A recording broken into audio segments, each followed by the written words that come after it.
"Choose the ugliest maid in this house," the Duke said, and every candle in Harrington Hall seemed to tremble before anyone dared to breathe.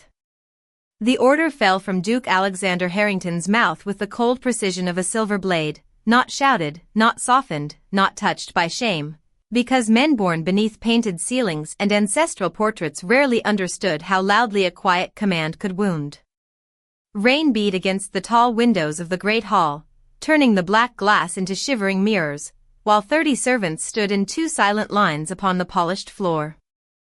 The air smelled of beeswax, wet wool, and the faint smoke of the hearth that could not warm the stone walls. Alexander stood at the foot of the grand staircase in evening black, broad-shouldered, pale with fatigue, his dark hair brushed back from a face society called handsome and distant in the same breath. He had returned from Boston only that afternoon, after 3 days of business meetings and unwanted letters from families eager to offer him daughters like arrangements of flowers. Tonight, every important household within 20 miles would arrive at Harrington Hall for a winter reception, and every smiling mother would try to place a bride before him. He wanted none of them. He wanted peace. He wanted silence. He wanted a servant so plain, so forgettable, so impossible to turn into gossip, that no one could twist her presence beside him into a romantic rumor by morning. "Your Grace?" Mrs. Vanessa Reed, the head housekeeper, asked with a sweetness that never reached her eyes. Alexander did not look at the servants. "You heard me. Choose the ugliest maid. She will carry my tray tonight and stand behind my chair. No one will notice her, and that is precisely the point." A thin ripple passed through the line. Not laughter yet. Something crueler. Anticipation. At the far end, Clara Miller stood with a folded stack of linen in her arms, her cheeks bright from hurrying through the servants' corridor, her brown hair tucked badly beneath a plain cap, a smudge of kitchen ash near her chin from helping Mrs. Hale rescue a fallen pan of rolls. She was not ugly. She had never been ugly. Beneath the soot, the shapeless gray dress, and the loose strands she pulled forward whenever strangers stared too long, Clara possessed the kind of beauty that seemed almost inconvenient in a house built upon rank: clear blue-gray eyes, a lively mouth made for laughter, fair skin that flushed easily, and a quickness in her movements that made even dull rooms feel briefly awake. But beauty had brought Clara more trouble than kindness. So she hid it.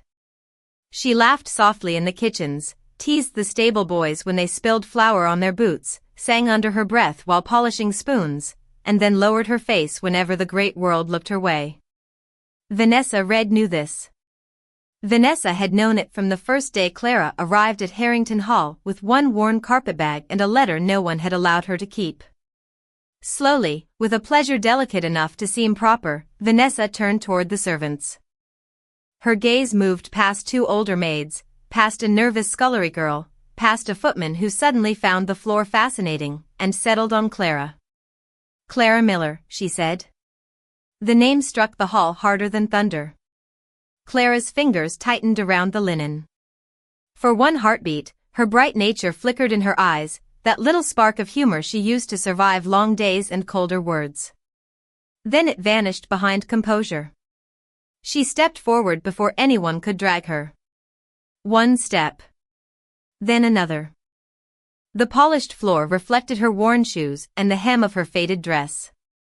Somewhere behind her, a maid covered a laugh with a cough.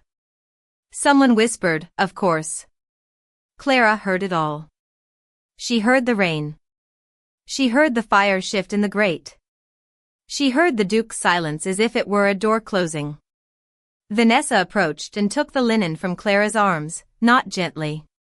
"Here she is, Your Grace," she announced. "The plainest girl under your roof."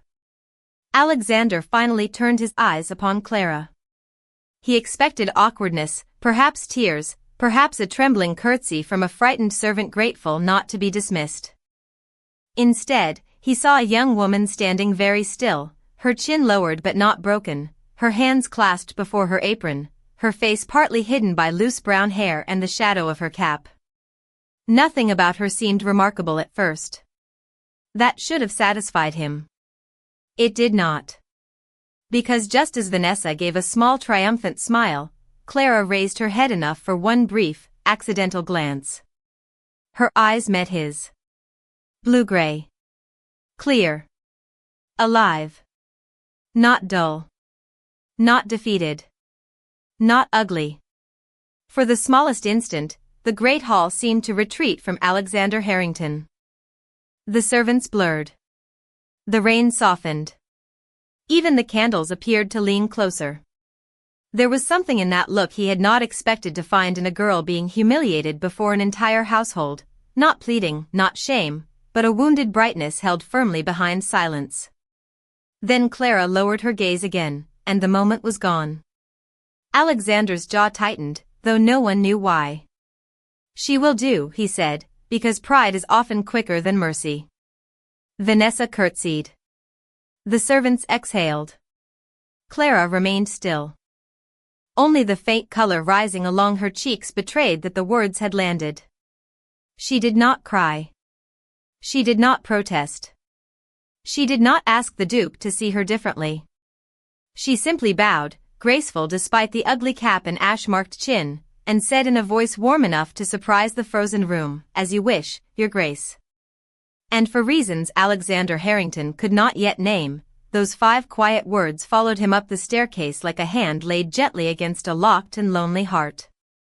Clara was taken from the great hall before the servants were dismissed, as if her embarrassment were now an errand to be completed before dinner.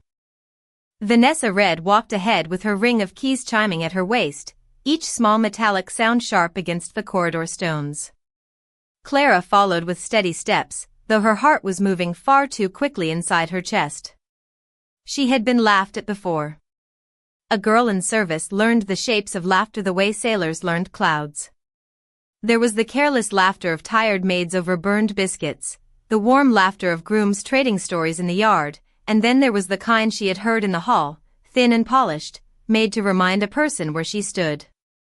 That laughter did not bruise the skin. It settled deeper. "You should be grateful," Vanessa said without turning. "Most girls in your position would never be allowed within 6 feet of a duke during a reception." Clara's mouth curved faintly, because humor, when carefully hidden, had always been her safest rebellion. "Then I shall try not to overwhelm His Grace with my good fortune." Vanessa stopped so abruptly that Clara nearly stepped into her. The housekeeper turned, her face smooth but her eyes hard. "Mind your tongue tonight. You are not in the kitchen amusing the lower staff. You are a servant in the house of Duke Alexander Harrington, and if you shame this household, you will find the winter very long." Beyond the narrow window, rain slid down the glass in silver lines. Clara looked at it instead of answering at once. Harrington Hall had many windows, many fireplaces, many locked doors, yet the servants always seemed to feel the cold first. "I understand, Mrs. Reed," she said. The dressing room for the female staff stood behind the laundry passage, a cramped chamber smelling of starch, lavender water, and damp wool. Vanessa opened a cupboard and withdrew the plainest uniform Clara had ever seen. The black dress had been mended at the cuff, the apron was stiff from old washing, and the cap was large enough to swallow half her face. "This should suit the Duke's request," Vanessa said. Clara accepted the dress without letting her fingers tremble. "Thank you." "Do not thank me. Wash your face. Not too much. We would not want to create false expectations." The door closed behind her with a soft, final click. For several seconds, Clara stood alone beneath the weak yellow light, holding the uniform against her chest. Then, because no one was watching, she let out one small breath that almost became a laugh and almost became something else. "Well, Clara," she whispered to herself, "you have survived worse than an ugly dress." She crossed to the washstand and poured water from the pitcher into the chipped basin. It was cold enough to sting her fingers. As she dipped the cloth and touched it to her cheek, the ash near her chin dissolved into gray ribbons. Another pass cleared the powder she had rubbed along her nose that morning. The girl in the spotted mirror began to return by pieces. Fair skin warmed by embarrassment. A mouth too expressive for silence. Eyes that never learned how to look lifeless, no matter how often she practiced. Clara paused, staring at her own reflection as if it belonged to a stranger who might cause trouble simply by existing. Once, long before Harrington Hall, her father had called those eyes her lanterns. "Wherever you go, little bird," he had told her, "carry light, but choose carefully who deserves to see it." He had been gone for 2 years. The house where he said those words belonged to someone else now. The papers that proved her name had vanished. And Clara Miller, who had once been Clara Whitmore, had learned that light could attract hands as easily as hope. Quickly, she dragged the cap over her hair and pulled several loose strands forward. She changed into the dress, tied the apron, and pinched color from her cheeks with cold fingers until the brightness faded. When she opened the door, Vanessa was waiting. Her gaze swept over Clara with satisfaction, then sharpened, as if suspecting that even plain cloth had failed to make the girl as small as intended. "Keep your head bowed," Vanessa instructed. "Speak only when spoken to. Stand behind His Grace's chair, refill his glass, and do not look at the guests." "Yes, Mrs. Reed." "And Clara." Vanessa leaned closer. "Remember that a maid who forgets her place is usually reminded of it in front of everyone." Clara's smile was gentle, lively for one dangerous second, and gone before it could be punished. "Then I shall make a careful study of the floor." In the corridor beyond, the first carriages began to arrive, wheels hissing through the wet gravel drive. Upstairs, music stirred faintly as the household prepared to become beautiful for strangers. Clara walked toward the servants' staircase with a silver tray in her hands and a storm inside her ribs, unaware that in the shadowed landing above, Duke Alexander Harrington had paused on his way to the reception rooms and heard enough of Vanessa's last words to feel, for the first time that evening, the uncomfortable weight of his own command. By the time Clara reached the upper corridor, Harrington Hall had changed its face. The servants' passages still smelled of coal smoke and wet wool, but beyond the green baize door, the house had become a palace of amber light. Chandeliers burned above the reception rooms. Footmen moved with trays of crystal glasses. A string quartet played near the tall windows, their music smooth enough to cover the rain striking the glass. Guests arrived in velvet coats, satin gowns, pearl earrings, polished shoes, and smiles arranged with careful purpose. Clara stepped through the service entrance with her silver tray balanced in both hands, head slightly bowed as Vanessa had commanded, though her eyes, quick and lively beneath the shadow of her cap, saw everything. She saw Mrs. Reed directing the staff like a queen ruling a narrow kingdom. She saw Lady Margaret Wellesley, who had brought both of her daughters and positioned them near the fireplace where the Duke would certainly pass. She saw old Mr. Carrington from the bank studying the ceiling moldings as if calculating their value. And then she saw Duke Alexander Harrington standing alone beneath the portrait of his grandfather, looking less like a host than a man forced to attend his own trial. He spoke politely. He smiled when necessary. Yet each gesture seemed measured, protected, distant. Clara, who had spent years surviving by noticing small truths, understood at once that the Duke had not arranged this evening for pleasure. He had built it as a wall. "There you are," Vanessa murmured near her shoulder. "Stand behind His Grace until he dismisses you. Do not wander. Do not stare. Do not let anyone remember your name." Clara almost answered that names were often remembered by those determined to bury them, but wisdom held her tongue. She crossed the room quietly and took her place several feet behind Alexander's chair. He noticed her arrival without turning fully. The faintest change moved through his posture, a tension at the shoulders, a hesitation in the hand that held his glass. He had heard Vanessa. Clara knew he had. Men like the Duke did not become powerful by missing what happened above their own staircases. Yet he said nothing, and silence, she had learned, could be polished until it looked like dignity. "Your Grace," Lady Margaret said, sweeping closer with a smile bright enough to frighten weaker men, "you have hidden yourself from society far too long. My daughter Evelyn was just saying how melancholy the county has been without Harrington Hall alive again. Miss Evelyn Wellesley lowered her lashes with practiced grace. "We are all so grateful you have opened your home." "The credit belongs to my steward," Alexander replied. "I merely failed to prevent it." A few guests laughed. Clara did not, though the corner of her mouth betrayed her. Alexander turned just enough to catch it. Not a smile exactly. A spark. There and gone. Something light moving through the shadow of a servant's cap. For reasons he could not explain, it struck him more sharply than Evelyn Wellesley's polished beauty. "Wine, Your Grace?" Clara asked softly, because the glass in his hand had emptied. Her voice was warm, clear, and far steadier than it had been in the hall. He looked at her then, only for a second, but long enough to notice that the ash had been washed away, not entirely, but enough to reveal the smooth fairness of her cheek. He noticed, too, that she had arranged her hair badly on purpose. No maid so quick with a tray could be so careless with pins unless carelessness served her. "Yes," he said. The word came out lower than intended. As Clara poured, Lady Margaret's eyes flicked toward her and narrowed with the lazy cruelty of a woman who could insult without raising her voice. "How quaint. You keep very rustic staff here, Your Grace. It gives the old place character." The nearby guests smiled. Clara kept pouring until the red wine reached the proper line, then lifted the bottle without spilling a drop. "Character is useful in old houses, my lady," she said before she could stop herself. "It keeps the walls from feeling lonely." Silence opened around them, small but dangerous. Vanessa, across the room, went pale with fury. Lady Margaret blinked, unsure whether she had been corrected or charmed.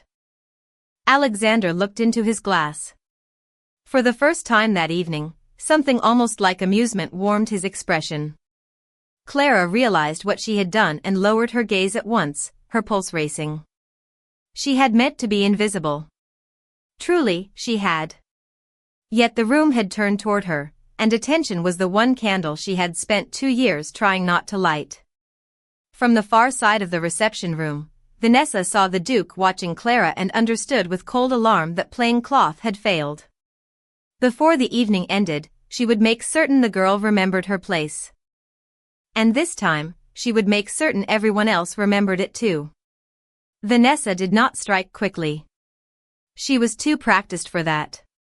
A careless woman ruined a rival with noise, but Vanessa Reed preferred silk threads, small arrangements, gentle instructions placed exactly where they could tighten.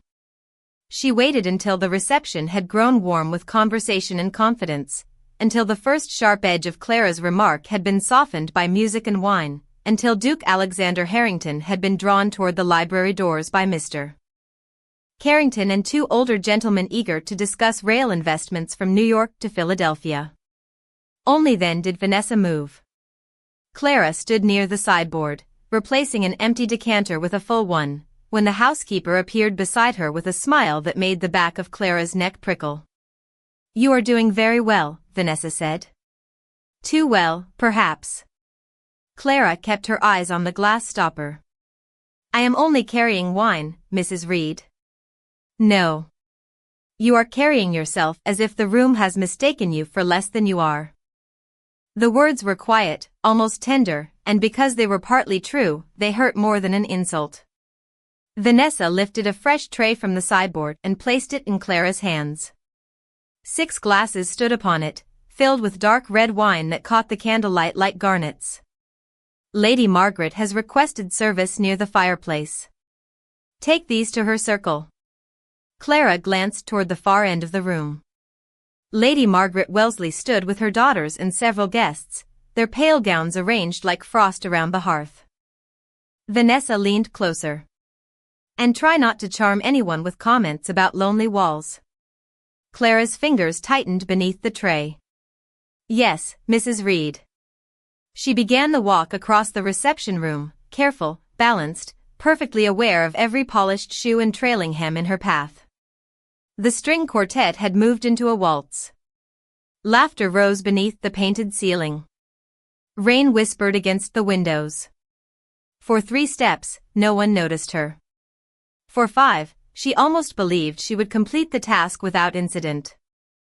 Then Miss Evelyn Wellesley turned too suddenly, her elbow brushing the tray just enough to tilt one glass.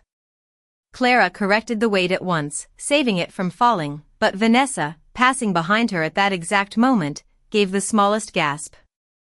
Clara. The name carried. Heads turned. Clara froze. Nothing had spilled except a single red tear of wine down the side of one glass, but Vanessa's expression had widened into theatrical distress. Careful, girl. Lady Margaret's gown came from Paris. Lady Margaret glanced down, though not a drop had touched her skirt. Her mouth tightened with satisfaction. Perhaps the plain little thing is nervous. We must forgive her. It cannot be easy to stand among people accustomed to refinement. A few guests smiled behind their glasses. Clara felt heat rise beneath her cap. Not from shame alone. From the terrible effort of holding her brightness still. She wanted to answer. She wanted to say that refinement without kindness was only decoration. She wanted to laugh, because the whole scene was so carefully silly and so carefully cruel. Instead she bowed her head. I beg your pardon, my lady. Miss Evelyn's eyes moved over Clara's face with sudden curiosity. The girl was hidden, yes, but not enough. The washed cheek, the clear eyes, the stubborn grace in her posture, all of it disturbed the order of things. You have unusual eyes for a kitchen maid, Evelyn said. Where did you come from? Clara's breath caught before she could stop it. The room seemed to narrow. For one instant, she smelled not beeswax and roses, but paper smoke from a winter night 2 years ago, when her uncle's clerk had fed documents into a stove and told her that names meant nothing without men to defend them. She saw her father's study. The green lamp. The little brass bird on his desk. The letter she had hidden too late. From the staff entrance, Miss Wellesley, Clara replied softly. The answer was polite. Too polite. Alexander, returning from the library corridor with a half-listening expression, heard the faint ripple of laughter that followed. He stopped beneath the archway. Clara stood before the fireplace with the tray still steady in her hands, surrounded by satin, pearls, and smiling mouths. She looked smaller than before, yet not weak. Never weak. Something in her still seemed lit from within, like a candle cupped against wind. Vanessa saw the Duke at once. So did Lady Margaret. So did Clara, though she did not turn her head. Alexander took one step forward, then halted, caught between habit and conscience. A host did not correct his guests over a servant. A duke did not create scandal over one maid's embarrassment. That was what the old rules said. But for the first time in years, Alexander wondered who had written those rules, and how many gentle souls had been buried beneath them. Clara lowered the tray, curtsied, and began to withdraw. As she passed him, Alexander saw a faint mark of red wine on her cuff and the ash-colored cap pulled too low over her brow. He also saw the corner of her mouth lift, not in happiness, but in a brave little refusal to be defeated. The sight unsettled him more than tears would have.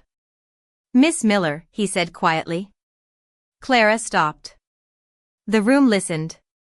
He could have apologized then. He nearly did. But pride, that old winter lodged in his blood, spoke first. Remain nearby. I may require you again. Vanessa's smile returned. Clara bowed without looking at him. Of course, Your Grace. Yet as she moved back toward the sideboard, Alexander understood with a slow and unwelcome heaviness that he had not rescued her. He had merely asked her to stay within reach of the fire while others decided whether she was allowed to burn. The hour grew late, and Harrington Hall glittered with the dangerous beauty of a room pretending not to be cruel. The rain had softened to a silver mist against the windows, but inside, the candles burned higher, the music brightened, and the guests moved with the loosened confidence that came when no one expected to be corrected. Clara remained near the sideboard, close enough to answer the Duke's needs, far enough to be forgotten when the room chose kindness and remembered when it preferred amusement. She had trained herself to survive such evenings by becoming useful. A full glass before someone asked. A dropped glove returned without comment. A chair moved quietly for an older guest. She was quick, graceful, almost cheerful when no one looked too closely, and that was precisely what made Vanessa Reed's patience thin. Plainness could be controlled. Sadness could be pitted. But Clara's brightness, even hidden beneath a poor cap and a stiff apron, slipped through like sunlight under a locked door. Near the fireplace, Lady Margaret Wellesley had begun speaking loudly about old bloodlines and suitable marriages, every sentence arranged for the Duke to hear. Miss Evelyn stood beside her mother, lovely and pale, yet growing sharper each time she noticed Alexander's gaze drifting, not toward her pearls, but toward the quiet maid refilling a decanter with steady hands. "Your Grace," Lady Margaret called, "surely Harrington Hall must feel too large for one gentleman alone. A house like this requires a lady's touch." Alexander looked at the grand room, the portraits, the flowers ordered by someone else, the laughter that did not reach him. "A house this large mostly requires repairs," he replied. More laughter followed, polite and easy. Clara, standing behind a column with a tray of fresh glasses, bit the inside of her cheek to keep from smiling. Alexander saw it. Again, that small spark. Again, the strange pull in his chest, as if the truest life in his own house had hidden itself in the one person he had chosen because he believed she would be invisible. Vanessa saw it too. She moved before thought could soften her. "Clara," she said, lifting a silver pitcher from the refreshment table. "Take this to Lady Margaret. And do mind your step. We have had enough excitement from you tonight." The pitcher was heavy, filled with chilled cranberry punch prepared for the younger ladies who would not drink wine. Its sides were slick with condensation. Clara adjusted her grip and began across the floor. A footman opened a path. Music swelled.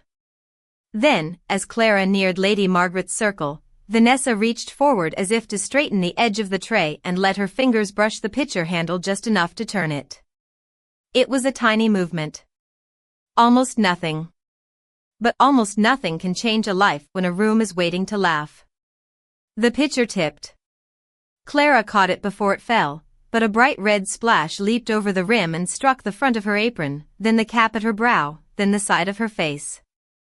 Gasps broke from the guests. Lady Margaret stepped back as if disaster had chosen her personally. Vanessa covered her mouth. "Oh, Clara." The sadness in her voice was perfect. The pleasure behind it was not. For one suspended moment, Clara stood motionless in the center of the room, red punch sliding down the stiff white apron, the cold sweetness touching her cheek, her cap loosened and sagging over one ear. A giggle escaped from someone near the mantel. Then another. Clara's hands tightened on the tray. She could bear the stain. She could bear the laughter. She could even bear Alexander's silence, though she felt it like winter at her back. What she could not bear was the damp cap slipping lower, turning her into a clown for their elegant amusement. With a slow, careful movement, she set the tray upon the nearest table. Vanessa's eyes sharpened. "Leave it, girl. Go clean yourself in the servants' hall." But Clara had heard enough commands for one evening. She lifted both hands and removed the cap. Her hair, pinned badly in haste and dampened by the spill, came loose all at once, falling in soft brown waves around her face and shoulders. The room changed. Not loudly. Not with another gasp. It changed by losing sound. The laughter died first. Then the murmurs. Then even the quartet seemed to falter, one violin note thinning into silence. Clara raised her head. Without the cap, without the ash, without the deliberate shadows, her face stood revealed beneath the chandelier light. She was beautiful, yes, but not in the polished way of girls trained before mirrors. Her beauty had movement in it, life in it, the flush of embarrassment on fair skin, the stubborn brightness of blue-gray eyes, the tender curve of a mouth that had chosen laughter too many times to be easily conquered by shame. Alexander Harrington stared at her as if the room had opened and shown him a truth he had insulted before he understood it. His breath stopped. The words from the great hall returned to him, cold and unforgivable. The ugliest maid. Clara looked at no one for a moment. Then she reached for a napkin, wiped the punch from her cheek, and gave the room a curtsy so composed it made several guests lower their eyes. "Forgive me," she said softly. "I will see that the floor is cleaned." She turned to leave. Alexander moved before pride could stop him. "No," he said. The single word crossed the room with more force than any shout. Clara froze, her loose hair catching the candlelight like a secret no longer willing to stay buried. Alexander stepped toward her, removed the dark evening coat from his own shoulders, and placed it gently around hers, careful not to touch more than the cloth. His voice, when it came, was low enough for her alone and clear enough for everyone. "You have nothing to be ashamed of, Miss Miller." Clara looked up at him then, truly looked, and for the first time that night, the Duke saw not the servant he had ordered forward, but the woman who had been standing there all along. The room did not know how to continue after kindness entered it. For several seconds, Harrington Hall remained suspended beneath the chandeliers, every guest caught between the pleasure of spectacle and the discomfort of having been witnessed enjoying it. Clara stood with Alexander's coat resting around her shoulders, its dark wool still warm from him, its weight both shelter and burden. She wanted to give it back at once. She wanted to keep it until her hands stopped shaking. Neither wish felt safe. "Mrs. Reed," Alexander said without turning from Clara, "please have another pitcher brought and see that the floor is cleaned." Vanessa curtsied so deeply that only Clara could see the tightness at her mouth. "Of course, Your Grace." Lady Margaret opened her fan with a soft snap. "How generous you are, Duke Harrington." One might almost think the girl had been wronged rather than merely clumsy. Alexander looked at her then. His expression was perfectly courteous, and somehow colder for it. "Clumsiness can be forgiven, Lady Margaret. Cruelty is less attractive in a drawing room." The fan stopped moving. No one laughed. Clara lowered her eyes, startled by the strange ache his words created. A defense was not the same as an apology, but after years of fending for herself with wit and lowered lashes, even a small shield felt unfamiliar. Alexander offered his arm, not as a man offers possession, but as a host offers safe passage. "Miss Miller, you will come with me." The name sounded different in his voice now, no longer a label placed upon a uniform, but a person summoned into notice. Clara hesitated only a breath before laying her fingers lightly upon his sleeve. The room parted for them. She felt every gaze following her loose hair, her stained apron, her flushed face, the Duke's coat around her shoulders like evidence that the order of the house had shifted. In the corridor beyond the reception room, the music resumed too loudly, as though the quartet had been instructed to cover shame with melody. Alexander led her to the small morning room beside the library, where a fire burned low behind a brass screen and rain traced trembling shadows over the windows. He released her at once and stepped back, giving her more space than any gentleman had given her that evening. "You may sit," he said. Clara remained standing. "Servants do not sit in morning rooms, Your Grace." A faint line appeared between his brows. "Tonight I have done enough damage by obeying rules without examining them."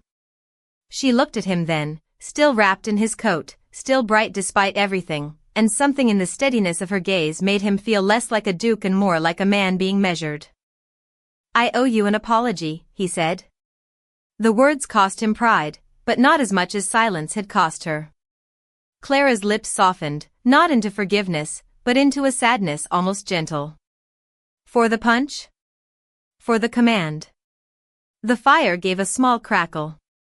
Clara's fingers tightened around the edge of his coat.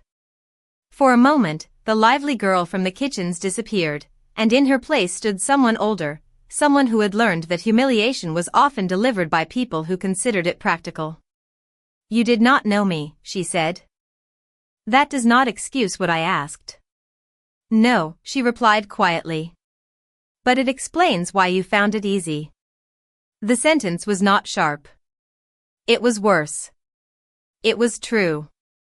Alexander turned toward the window, jaw tense, watching the rain blur his own reflection. He saw the grand coat, the white shirt, the polished cuff links, all the armor of a man trained to command rooms before he understood hearts. "I thought I was preventing gossip," he said. "The families here tonight have spent months arranging daughters before me as if marriage were an auction. I wanted someone beside me whom no one would turn into a rumor." Clara almost smiled. "So you chose someone the room could safely dismiss?" He looked back at her. "Yes." The honesty surprised them both. Clara walked to the fire and held her hands toward the warmth. The oversized coat slipped slightly at one shoulder, and she caught it quickly, not from modesty alone but from the instinct to keep herself covered from judgment. "I learned years ago that being dismissed can be useful," she said. "People speak freely near those they believe do not matter." Alexander studied her reflection in the window. The stained apron, the revealed hair, the face far too alive for the dull role she had been forced to play. "Is that why you hide?" Clara's expression changed. "Not fear exactly. Caution. The kind of caution that closed doors quietly. Most maids hide something, Your Grace. A letter from home. A broken dream. A little money sewn into a hem. And you?" She turned from the fire with a flicker of her old humor, though it trembled at the edges. "I hide badly, it seems." Despite himself, he almost smiled. Then her face gentled, and the smile inside him vanished. "No, Your Grace," she said. "You were right about one thing tonight. No one was supposed to notice me." Before he could ask what she meant, a soft knock came at the door. Mr. Whitcomb, the old butler, entered with careful unease. "Forgive me, Your Grace, but Mrs. Reed is asking whether Miss Miller should return to the servants' hall." Alexander looked at Clara, and for the first time that night, he did not decide for her. "Would you prefer to return?" Clara's eyes widened slightly. It was such a simple question. Such a rare one. Choice, offered without a hook hidden inside it. She drew the coat closer around her shoulders and lifted her chin. "I would prefer to finish my duty," she said. "But not as a joke." Alexander bowed his head, not deeply, not dramatically, but enough for Mr. Whitcomb to notice and Clara to feel the room change again. "Then you shall return as my guest until your dignity is fully restored before every person who questioned it." Clara's breath caught. "Your Grace, that would cause talk." "Let them talk," he said. "For once, Harrington Hall may give them something worth repeating." Alexander did not take Clara back through the servants' door. He opened the main door to the reception room himself, and the simple act turned more heads than any announcement could have done. The music faltered again, then recovered in a trembling rush. Conversations bent, broke, and stitched themselves into whispers. Clara stood beside him with his dark coat still around her shoulders, her stained apron hidden beneath it, her loose brown hair now pinned back with only her own hands and imperfect courage. She was not dressed like a lady. She was not pretending to be one. Yet there was a grace in the way she entered, neither proud nor ashamed, that made several of the finely dressed women look suddenly overdecorated and strangely small. Alexander felt it before he understood it. The room had laughed when she was powerless. Now that he stood beside her, it was silent. That silence angered him more than the laughter had. "Miss Miller will remain near the fire," he said to Mr. Whitcomb, his voice calm enough to travel. "Bring her tea." A servant given tea in the reception room was not a scandal large enough to ruin anyone, but it was enough to disturb every invisible rule upon which the room depended. Vanessa Reed's face remained composed, but the fingers at her waist tightened around her keys until they made a faint metallic sound. Clara heard it. So did Alexander. Lady Margaret Wellesley smiled with the careful patience of a woman waiting for a man to recover from temporary madness. "Your Grace, you are very kind to your household." I have not been kind enough, Alexander replied. I am correcting the deficit. Clara lowered herself into the chair nearest the hearth only after Mr. Whitcomb placed it for her. The warmth touched her face, bringing color back into her cheeks. She accepted the tea with both hands, not because she needed ceremony, but because her fingers still felt unsteady. Miss Evelyn Wellesley watched from across the room, her eyes moving from Clara's revealed face to the Duke's attentive posture, and for the first time that evening her beauty looked anxious. Miss Miller, Alexander said, turning slightly toward Clara, you mentioned that people speak freely near those they believe do not matter. Clara looked into her teacup. It is one of the few advantages of being overlooked. Then perhaps you have heard things in this house that I have failed to hear. Vanessa stepped forward at once. Your Grace, the girl is tired. She has had an embarrassing evening. It would be unwise to encourage imagination. Clara's eyes lifted. There it was. Not anger. Not fear. Recognition. Alexander saw it and felt the floor of the night shift beneath him. Mrs. Reed, he said, I did not ask you. The words were not loud, but Vanessa stopped as though the polished floor had turned to ice. Alexander looked back at Clara. Have you been treated unfairly here? Clara's lively spirit flickered behind caution. She could joke about lonely walls. She could answer insults with soft wit. But truth was a heavier thing, and rooms like this were built to punish the poor for carrying it aloud. I have worked, she said carefully. I have eaten. I have had a bed. That is not what I asked. Clara's gaze moved to Vanessa, then away. Some kindnesses are counted as luxuries below stairs. The sentence slipped into the room like smoke. No accusation. No name. Yet Mr. Whitcomb's eyes lowered, and two younger maids near the side entrance exchanged a look too quick to hide. Alexander felt shame return, sharper now because it had grown roots beyond a single cruel command. Harrington Hall was his house. Every locked cupboard, every cold attic room, every unfair order spoken in the laundry passage had lived beneath his roof while he managed rail investments and refused invitations from women he did not wish to marry. Mr. Whitcomb, he said, tomorrow morning, I want the employment ledgers, household accounts, and all letters of reference for staff hired in the last 3 years brought to my study. Vanessa's breath caught. Your Grace, those records are routine. I can prepare a summary. No summary. His eyes remained on Clara, who had gone very still. The originals. Something passed across her face then, small and swift as a candle nearly blown out. Not guilt. Alarm. Alexander noticed. Vanessa noticed too, and that seemed to frighten Clara more than the entire room had. Miss Miller, Lady Margaret said lightly, eager to reclaim the evening, you must feel quite important. Clara turned toward her with a gentleness that made the words stronger. No, my lady. Only visible. A few guests looked away. Alexander almost smiled, but the expression never fully formed, because he had just seen Vanessa Reed take one silent step toward the side door, not like a housekeeper attending business, but like a woman remembering something hidden. He moved first. Mrs. Reed. She stopped. You will remain until the reception is over. Of course, Your Grace. Her curtsy was perfect. Her face was pale. The night continued, but its glitter had cracked. Clara sat by the fire with tea cooling in her hands, painfully aware of the Duke's coat around her, the guests' stares upon her, and the old name buried inside her chest like a letter sealed too tightly.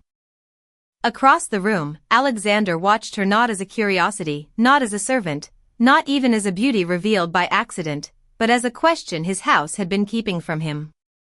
And somewhere in the West Wing, behind a locked cabinet Vanessa Reed had guarded for 2 years, Clara Whitmore's past waited in the dark, folded between papers that should have burned but had not. The reception ended not with applause or elegance, but with a silence that clung to the walls after the last carriage rolled down the wet gravel drive. By midnight, Harrington Hall had emptied of satin, pearls, polished compliments, and careful cruelty, leaving behind only cooling candle stubs, abandoned flowers, and the faint scent of rain carried in on the guests' cloaks.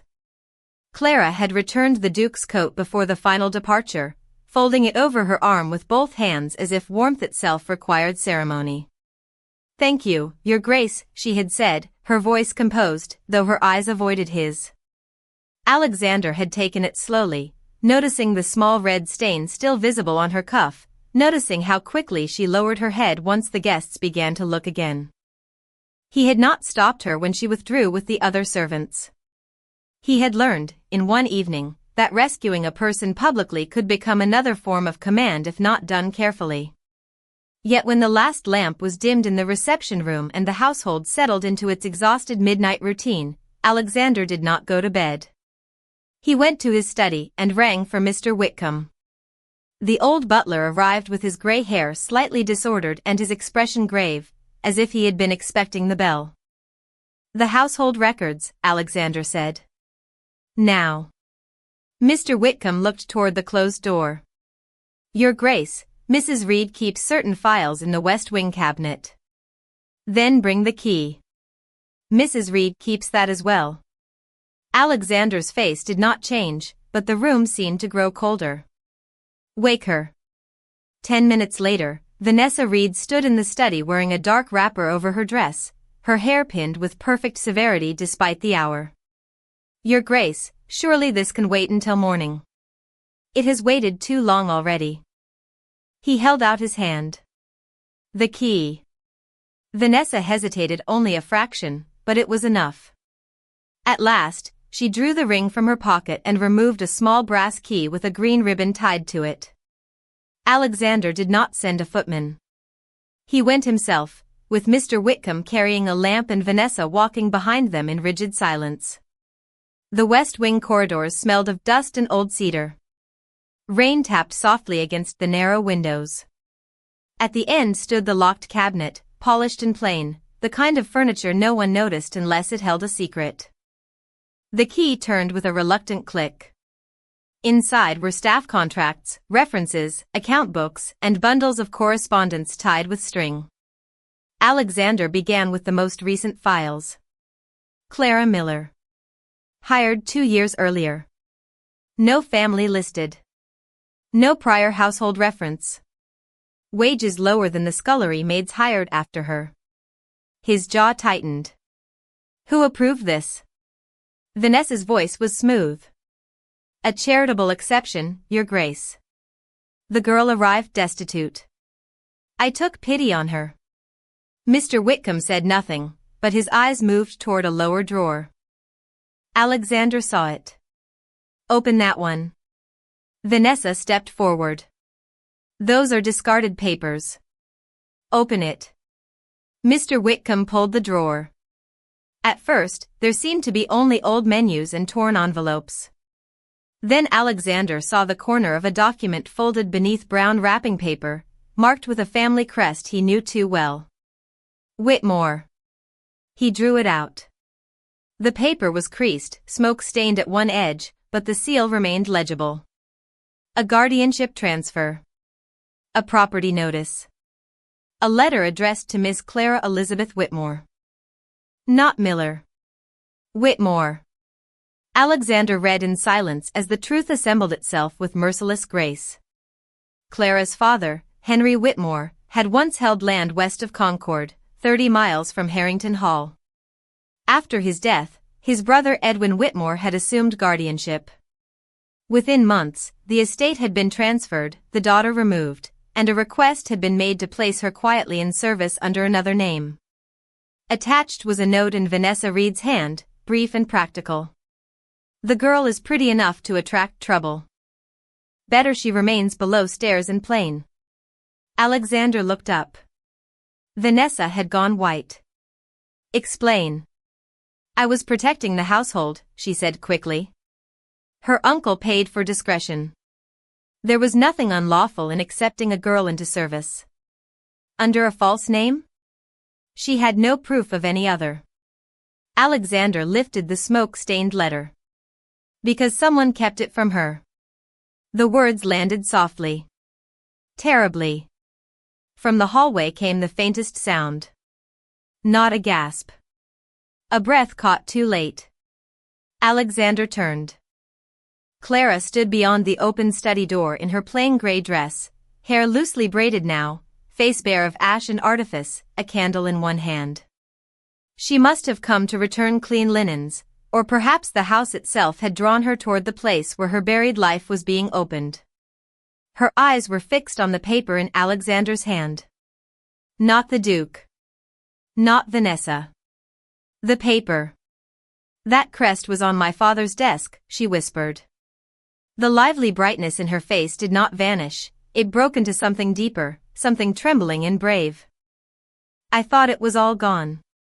Alexander stepped toward her, then stopped before crossing too much distance. Miss Miller, he began, and then corrected himself with quiet care. Miss Whitmore. Clara closed her eyes at the sound of her own name. It was not a grand restoration. No trumpets. No witnesses in silk. Only a midnight study, rain on the windows, a frightened housekeeper, an old butler, and a duke who finally understood that beauty had been the smallest part of what had been hidden from him. Vanessa found her voice. Your Grace, she is still only a maid. Clara opened her eyes. Before Alexander could answer, she spoke, soft and clear. No, Mrs. Reed. I was made one. The room stilled. Alexander looked at Clara then, not with pity, not with desire, but with a solemn respect that felt to him almost like kneeling. At first light, he said, I will send for my attorney in Boston. Your uncle will answer for every paper he buried, every dollar he took, and every year stolen from you. Clara held the candle closer, its small flame shining in her blue-gray eyes. And if the law decides my name is worth nothing? Alexander's voice lowered. Then I will remind the law that Harrington money has defended far less worthy causes. For the first time that night, Clara smiled. Not brightly. Not safely. But truly. And in that small, wounded smile, Alexander saw the beginning of a dawn his house had not deserved, but might yet learn how to honor. By dawn, the storm had passed, but Harrington Hall had not returned to what it had been. Rainwater clung to the bare branches outside the study windows, turning each twig silver beneath the pale Massachusetts morning, and a thin brightness spread over the estate as if the world itself were reluctant to speak too loudly after the truth uncovered in the night. Clara had not slept. Neither had Alexander. By 7 o'clock, a messenger was riding hard toward Boston with sealed letters for the Duke's attorney, and by 8, Mr. Whitcomb had gathered the senior staff in the great hall where, less than 24 hours earlier, Clara had been summoned as a joke. She stood there now in the same gray dress, her hair neatly braided, her face unhidden. She had refused a borrowed gown from the guest wardrobe. Not yet, she had told Alexander when he offered it through Mrs. Hale. Let them see the person they thought they knew. So he had let her choose. That mattered more to her than silk. Vanessa Reed stood near the side table, pale and rigid, no longer holding her keys. They lay on Alexander's desk, removed from her care until every account could be examined. The younger maids watched Clara with wide eyes. Some looked ashamed. Some looked relieved. One, a scullery girl named Annie, smiled through tears she quickly wiped away with her sleeve. Alexander descended the staircase slowly, not as a man arriving to command admiration, but as one prepared to repair damage done under his own roof. The hall quieted. Last night, he said, I gave an order that should never have been spoken. I allowed a woman in my service to be treated as a spectacle. Worse, I failed to ask why she had been hidden in plain sight. His gaze moved to Clara, and though the room watched them both, his voice softened with unmistakable respect. Miss Clara Elizabeth Whitmore came to this house under circumstances that were concealed from me. Her name was altered. Her wages were reduced. Her papers were withheld. Those matters will now be placed before council, and anyone who profited from them will answer accordingly. A murmur went through the servants. Vanessa lifted her chin. Your Grace, I acted only to preserve order. Clara's eyes flickered, but she did not speak. Alexander did. Order built upon another person's silence is not order. It is cowardice wearing a clean apron. The words struck the hall with quiet force. Vanessa looked away first. Alexander turned to the staff. From this day forward, Miss Whitmore is not to be addressed as Clara Miller. She is not to be mocked, diminished, or treated as property belonging to this house. She will remain here only as long as she wishes, under my protection and with full wages owed to her restored at once. Clara's breath caught at the phrase as long as she wishes. Freedom often arrived in small words before it found the courage to open a door. Mr. Whitcomb bowed to her first. Miss Whitmore. Then Mrs. Hale. Then Annie. One by one, not grandly, not perfectly, but sincerely enough, the servants acknowledged the name that had been buried. Clara stood very still, and the lively light in her eyes trembled as if it might spill over, but she smiled instead. A real smile. Bright. Human. Hers. Later that morning, after the staff dispersed and Vanessa was escorted to pack her private belongings under Mrs. Hale's watch, Clara walked alone toward the front steps. The air smelled of wet earth and cold stone. The gravel drive stretched before her, leading away from Harrington Hall toward roads she had once believed were closed forever. Alexander found her there, standing beneath the portico without a bonnet, her face turned toward the pale sun. He stopped several feet away. He had learned distance now. He had learned that rescue did not mean possession. The carriage can be prepared whenever you decide where you wish to go, he said. Clara looked at the long drive, then at the house behind her, then at him. I used to dream of leaving by this door, she said. Not the servant's door. This one. Then it is yours to use. The answer came without hesitation. She studied him, this powerful, wounded man who had begun the night certain he understood usefulness and ended it learning the cost of his blindness. And if I choose to stay until the matter of my father's estate is settled? Then you will stay as Miss Whitmore. Not as my maid. Not as anyone's amusement. A faint smile touched her mouth. You sound very certain for a man who once chose invisibility as a household strategy. He bowed his head, accepting the wound because it was deserved. I was wrong. Clara waited, perhaps to see whether pride would follow and soften the confession. It did not. The silence between them changed, becoming less like a wall and more like an open gate. I do not know what I am now, she admitted. Not a maid. Not yet a lady. Not the girl I was before my father died. Alexander looked at her with a steadiness that warmed more than praise could have. Then become no one too quickly. Let the world wait while you decide. The words found some hidden place in her and rested there gently.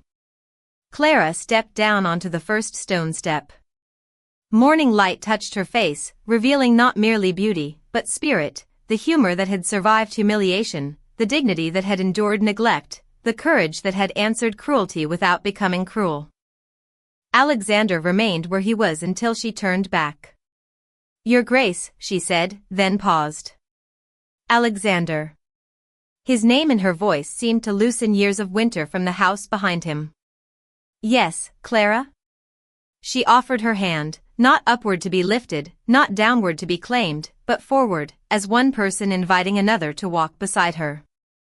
You may accompany me to the gate. Only to the gate. He accepted with a softness that made the gesture almost sacred. Only to the gate. Together they walked beneath the clearing sky, past the windows that had once watched her pass unseen, past the great doors that had once divided worth from rank, toward the road waiting beyond Harrington Hall. No promise was spoken. No vow hurried the morning into romance before trust had earned its place. But when Clara laughed quietly at something Alexander said about the ruined punch bowl, the sound moved through the cold air like the first bird after a storm, and the Duke understood that some hearts do not begin again with grand declarations. Some begin with an apology accepted slowly, a name restored publicly, and a hand offered freely in the light.